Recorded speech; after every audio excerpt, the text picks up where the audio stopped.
Hello everyone, welcome to your favourite channel high sky. My name is Lakshya Saini. Recently मैंने commercial pilot training अपनी पूरी complete करी है south Africa से। वो जर्नी भी बढ़िया थी वैसे। और now I am busy in my conversion process in India. तो बेसिकली क्या होता है कि जब आप फॉरेन लाइसेंस लाते हो इंडिया में, तो you have to convert it to an Indian licence, तो उसे कन्वर्जन प्रोसेस बोलते हैं। हम्म, तो उसमें भी 4 से 3 to 4 मंथ्स का ये पीरियड होता है। इतना टाइम लग जाता है इंडिया में, 6-7 घंटे आपको उड़ना पड़ता है, 4-5 फ्लाइट करनी पड़ती है इंडियन स्कूल्स में जाके, then you will apply for your CP licence. तो उसमें 3 to 4 मंथ लगता है टाइम।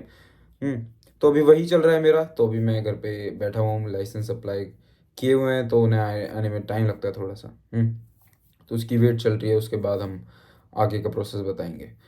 सो ये सब हटाओ, मेन टॉपिक क्या है आज का। आज का टॉपिक है कि क्या आपको लोन लेना चाहिए, should you consider loan for your pilot training. Commercial pilot training के लिए लोन वर्थ इट है या नहीं। तो सबसे पहले, हवा में तीर चलाने से बढ़िया मैं आपको कुछ फैक्ट्स दिखा देता हूँ, ताकि आपकी शांति मिल जाए कि पायलट ट्रेनिंग में लोन सही रहता है या नहीं। एक सेकेंड रुकना। ओके, सो आपको यहाँ पे एक स्क्रीनशॉट दिख जाएगा, ये इकोनॉमिक टाइम्स है, ये एक न्यूज़ है जो कि हाँ इट्स ट्रू। और क्या कहते हैं, इसमें आप देख सकते हो कि एयर अकासा, एयर इंडिया ने IndiGo, 3 major airlines in India. वैसे 2 मेजर हैं, एयर अकासा अभी रिसेंटली खुली है बट हाइप में है। तो दो एयरलाइन की बात करते हैं, एयर इंडिया एंड इंडिगो, और ये एयर अकासा भी है इसमें। तो इन तीनों ने मिला के 1000 प्लस, 1100 प्लस एयरक्राफ्ट के ऑर्डर दे चुके हैं वो, और डिलीवरी 2030 तक एक्सपेक्टेड है, 2035 भी लग सकता है उधर। तो इंडिगो और एयर इंडिया 970 प्लेन्स ऑर्डर किए हैं, बोथ बोइंग एंड एयरबस से। सोच सकते हो आप, सिर्फ 2 मेजर एयरलाइंस इंडिया की, जहाँ पे आप चाहते हो कि मेरी जॉब इस एयर इंडिया में लग जाए या इंडिगो में लग जाए, कहीं ना कहीं लग जाए, उन दोनों मेजर एयरलाइंस ने 970 एयरक्राफ्ट का ऑर्डर दिया है, सबसे बड़ा ऑर्डर है अभी तक का। और अकेले एयर इंडिया ने 470 प्लेन्स का ऑर्डर दिया, और वहीं पे इंडिगो ने 500 एयरबस का ऑर्डर दिया है भाई। मतलब आप सोच सकते हो कि इतनी बड़ी फ्लीट एयरक्राफ्ट की जब एयर इंडिया में आएगी, तो उसको प्लेन को उड़ाने के लिए भी तो पायलट चाहिए होंगे या नहीं चाहिए होंगे। एयरक्राफ्ट कभी भी ग्राउंड पे नहीं रहता है, क्रू चेंज होता रहता है, एयरक्राफ्ट उड़ता रहता है, ये ध्यान रखना बात में कभी जब भी। तो इतने बड़े ऑर्डर दे दिए हैं, so they are thinking of expanding their business to all over world. ठीक है, ऑल ओवर वर्ल्ड जाएंगे। अब करंट कैपेसिटी एयर इंडिया में, मान लो फॉर एन एग्जाम्पल है, just for demonstration, air India में अभी करंटली जो वर्किंग है पायलट्स वो 1000 है। ठीक है, मान लेते हैं, इस एग्जाम में को कुछ भी नहीं पता है, 1000 अगर वर्क कर रहे हैं, और बाद में वो, और अभी उनका जो फ्लीट है मान लेते हैं 200 एयरक्राफ्ट की है। तो 200 एयरक्राफ्ट पे 1000 पायलट्स हैं। और वहीं पे जब ये 400-500 एयरक्राफ्ट के जितने भी ऑर्डर दिए हैं इन्होंने, तो कितने ज़्यादा पायलट्स चाहिए उनको, सोच सकते हो आप। और ऐसा नहीं है कि जब ये एयरक्राफ्ट्स आएंगे इंडिया में तभी वो वैकेंसीज, क्रू हायरिंग शुरू करेंगे, ऐसा नहीं होता है। उन्हें पायलट्स को ट्रेन करना होगा, अपने प्रोसीजर्स बताने होंगे पायलट्स को देखना पड़ेगा कि परफॉर्मेंस कैसे दे रहे हैं। उनकी ट्रेनिंग 6-7 महीने की चलती है, समझ रहे हो आप। तो उसमें भी टाइम लगता है। तो एयरक्राफ्ट तो 2035 तक डिलीवर होंगे, जहाँ तक इतने बड़े लार्ज एयरक्राफ्ट है, पर उससे पहले कितनी ज़्यादा वैकेंसीज की अपॉर्चुनिटी मिल रही है आपको। आप थोड़ा दिमाग लगाओ, एक बात सोचो अपने दिमाग में, कि इतने ज़्यादा एयरक्राफ्ट को उड़ाने के लिए कितने ज़्यादा पायलट चाहिए। पर एयरक्राफ्ट पे 10 to 12 पायलट चाहिए होते हैं। क्रू चाहिए होता है। अब उसमें से इतने ज़्यादा एयरक्राफ्ट में, वहीं में आपका किसी का सिलेक्शन हो जाता है, तो कितनी बड़ी वाली बात हो जाती है ना। तो सिंपल सी बात है, relating to the facts, facts तो इतने ज़्यादा स्ट्रॉन्ग हैं कि इंडिया का जो एविएशन है एक्सपैंड तो होएगा ही होएगा, ये डूब नहीं सकता है अब। क्योंकि इंडिया की पॉपुलेशन नंबर 1 चली गई है। रीसेंट न्यूज़ देख लेना, नंबर 1 इंडिया की पॉपुलेशन है। इंडिया में एयर ट्रैवल बहुत ज़्यादा बढ़ गया है, लोग बाहर जा रहे हैं, यहाँ तक कि बच्चे अपना कोर्स करने बाहर जा रहे हैं, बिजनेसेस बाहर खुल रहे हैं, इंडियन हर जगह है भाई, सिंपल सी बात है। तो एयर ट्रैवल तो बहुत ज़्यादा बढ़ गया है, और लोग भी इंडिया आ रहे हैं बहुत चीज़ों को देखने के लिए इंडिया की। इसलिए ही इतने बड़े ऑर्डर्स दिए जा रहे हैं, क्योंकि देखो एट द एंड एयरलाइन अपना नुकसान तो चाहेगी नहीं ना, सिंपल सी बात है। They will always search for a profit, और इसमें उन्हें प्रॉफिट दिख रहा है, और ये कंफर्म न्यूज़ है। बहुत दिनों तक ये न्यूज़ का भी रूमर फैला था कि दिए जा रहे नहीं दिए जा रहे, बट ये कंफर्म न्यूज़ है। तो आप सिर्फ इमेजिन करो, 2-3 साल बाद कितनी ज़्यादा रिक्वायरमेंट होगी पायलट्स की। करंट पायलट जो है इंडिया में 23,000 लाइसेंस इशू हुए हैं, और इंडिया की पॉपुलेशन बहुत ज़्यादा है, 130 करोड़ 140 करोड़ है कुछ, उसमें से 23,000 इशू हैं।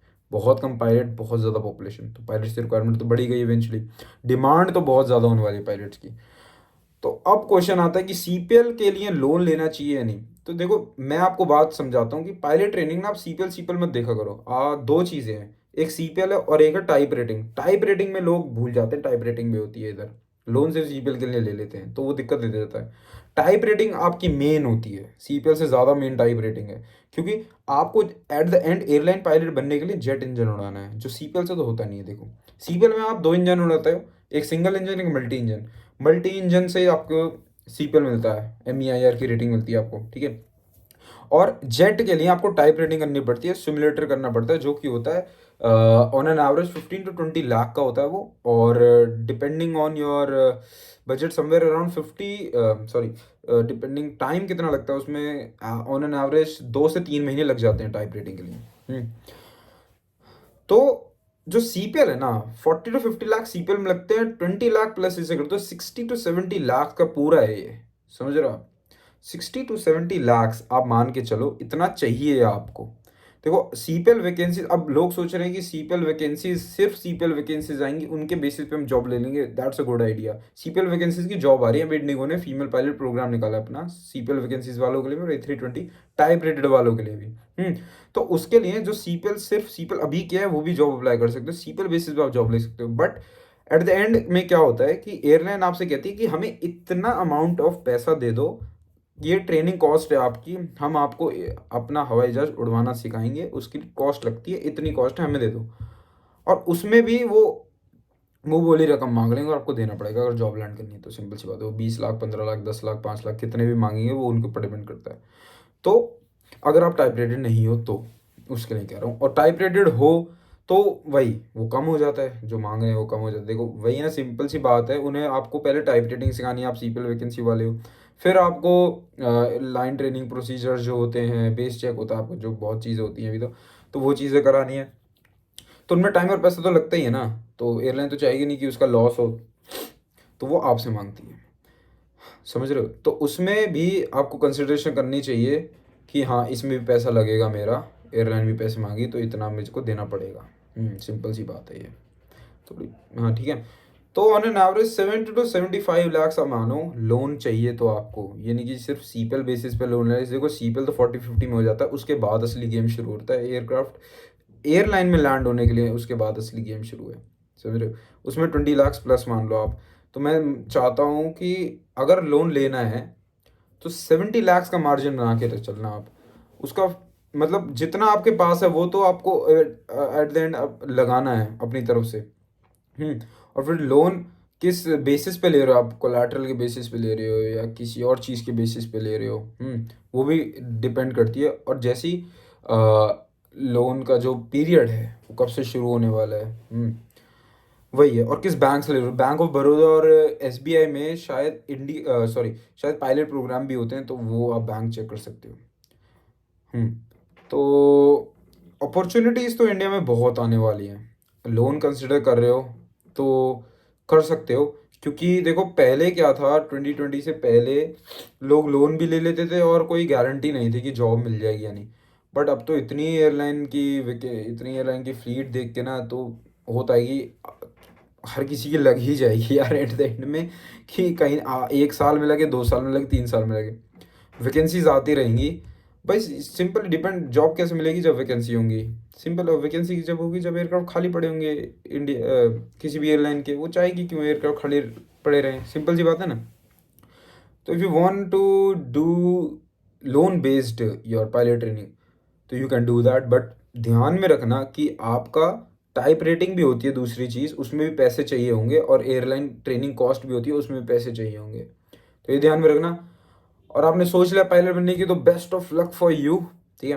आपका एज फैक्टर भी एक आ जाता है कि आपकी कम एज है, ज़्यादा रिस्क ले सकते हो, ज़्यादा एज है तो कम रिस्क ले सकते हो, depending on your age factor and family surroundings, आप कौन से बैकग्राउंड से आते हो। और आपको सोच ही लिया है कि पायलट बनना है तो भाई मैं कह रहा हूँ कि गो फॉर इट। गारंटी किसी चीज़ की नहीं है, I am not giving a guarantee आपको जॉब मिल जाएगी, बट या अपॉर्चुनिटीज़ बहुत ज़्यादा, और मैंने फैक्ट्स स्टार्टिंग में ही दिखा दिए थे, मैं हवा में तीर नहीं चला रहा हूँ इधर। तो आपको लोन लेना है तो जाओ ले लो, बट ये 3 चीज़ें ध्यान में रखना कि पहले आपकी एज, दूसरा आपका जो आप लोन ले रहे हो वो CPL, type rating and airline training cost के लिए होनी चाहिए। सारा खर्चा मिला के मैंने 70-75-80 लाख का फिगर दे दिया है। और क्या कहते हैं, और भी छोटे मोटे खर्चे जो इंडिया में आ ही जाते हैं इधर, उसका। ठीक है, या I think this video helps you in some way. इसमें क्या कहते हैं, मुझे जितनी नॉलेज है उसके अकॉर्डिंग मैंने बताया, मैंने फैक्ट्स रखे आपके सामने। कोई हवा में नहीं कहा कि ये जॉब तो मिल ही जाएगी, एविएशन सेक्टर ग्रो तो होएगा ही, फ्यूचर तो बढ़ेगा ही। समझ रहे हो? तो I hope this video helps you, और ऐसी वीडियोस मैं अपलोड करता रहूँगा। और if you like the channel please subscribe to my channel. मेरे को इंस्टाग्राम पे फॉलो कर सकते हो आप, लिंक डिस्क्रिप्शन में है इसका। एंड आस्क मी क्वेश्चंस अगर आपको कोई डाउट है तो। या so hope you I hope I see you in the next video when I upload one. Until then, next time, keep watching your favorite channel, Hi Sky. Bye.